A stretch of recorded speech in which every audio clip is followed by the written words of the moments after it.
सावन के इस महीने में जिस प्रकार से पवित्र महीना माना जाता है, उस चीज को लेकर बात करें कांवड़ियों की। और इस महीने में जिस प्रकार से कांवड़ियों का जो सैलाब है अब की बार देखने को मिला है, यानी कि पूरे 2 साल के बाद में, कोविड के बाद में जिस प्रकार से कांवड़िया का जो सैलाब है वो देखने को मिला है, वहीं अब जो कांवड़िया है धीरे धीरे सब अपने शिवालयों पर पहुंच चुके हैं। वहीं आज हम मौजूद हैं गुरु विश्वामित्र की तपोभूमि गंगोल तीर्थ पर।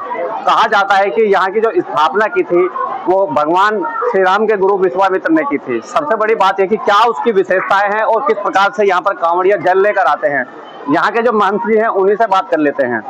महाराज जी बताइए किस प्रकार की यहाँ पर व्यवस्था, क्या स्थिति यहाँ पर रही है कांवड़ियों की और यहाँ का इतिहास क्या रहा है?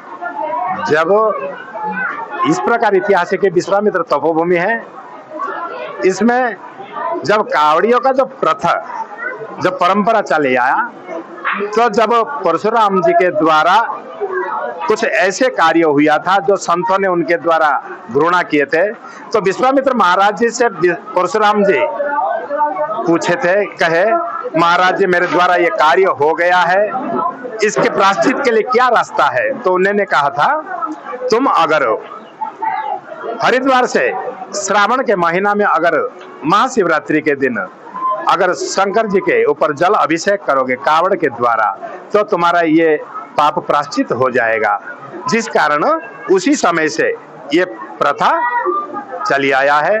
आज भी विश्वामित्र तपोभूमि में ये कम से कम 18-20 गांव के जो श्रद्धालु है आस्था के साथ पवित्र गंगा जल को गंगा जी से लेके हरिद्वार से यहाँ आते हैं, और ठीक उसका समय तिथि काल पात्र के साथ ही यहाँ जल अभिषेक किया जाता है। यहाँ अगर श्रद्धालुओं की बात करें और कांवड़ियों की बात करें तो लगभग कितनी संख्या में यहाँ पर कांवड़िया आ जाते हैं? और अगर सुरक्षा व्यवस्था की बात करें तो सरकार की तरफ से या पुलिस प्रशासन की तरफ से किस तरह के इंतजाम यहाँ पर किए गए हैं? प्रशासन की ओर तो थोड़ा सा सिक्की रहता ही है, लेकिन शासन की ओर से भी मुख्यमंत्री योगी जी जब से हुए हैं बहुत ही सुंदर और इतना अच्छा व्यवस्था बन गया है कि लोगों के अंदर श्रद्धा अपने आप ही बढ़ चुका है। कम से कम मान के चलो 20,000 से लेके 40,000 तक के कावड़ अब तक चढ़ गया है, और सांझ 7 बजे तक इसका कोई सीमा है नहीं है। अच्छा, सांझ को 7 बजे 14 और त्रयोदशी का मिलन होएगा, उसी समय जल का अभिषेक का समय तैयारी किया गया हुआ है।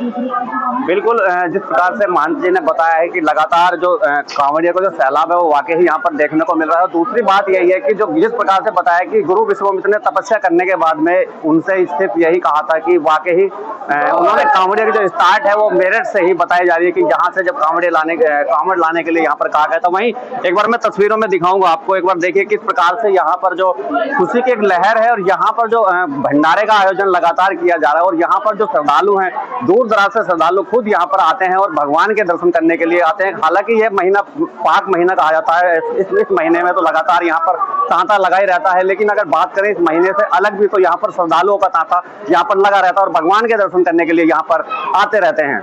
अपने सहयोगी अनुज के साथ धर्मेंद्र कुमार, खबर फास्ट, मेरठ।